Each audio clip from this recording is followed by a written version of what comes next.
നമുക്ക് ശ്രദ്ധാപൂർവം നിന്ന് പരിശുദ്ധ സുവിശേഷം ശ്രവിക്കാം. സമാധാനം നിങ്ങളോടുകൂടെ. വിശുദ്ധ ലൂക്കാ അറിയിച്ച നമ്മുടെ കർത്താവ് ഈശോ മിശിഹായുടെ പരിശുദ്ധ സുവിശേഷം. അധ്യായം 19 45 മുതൽ 48 വരെയുള്ള തിരുവചനങ്ങൾ.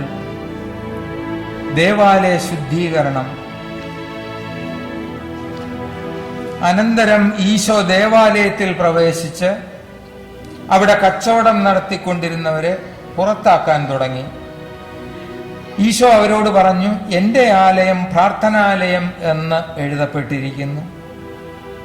നിങ്ങളോ അതിനെ കവർച്ചക്കാരുടെ ഗുഹയായി മാറ്റിയിരിക്കുന്നു.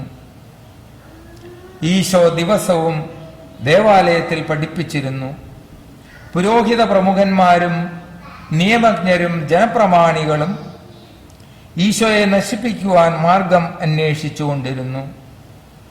എന്നാൽ അവർക്ക് ഒന്നും ചെയ്യാൻ കഴിഞ്ഞില്ല.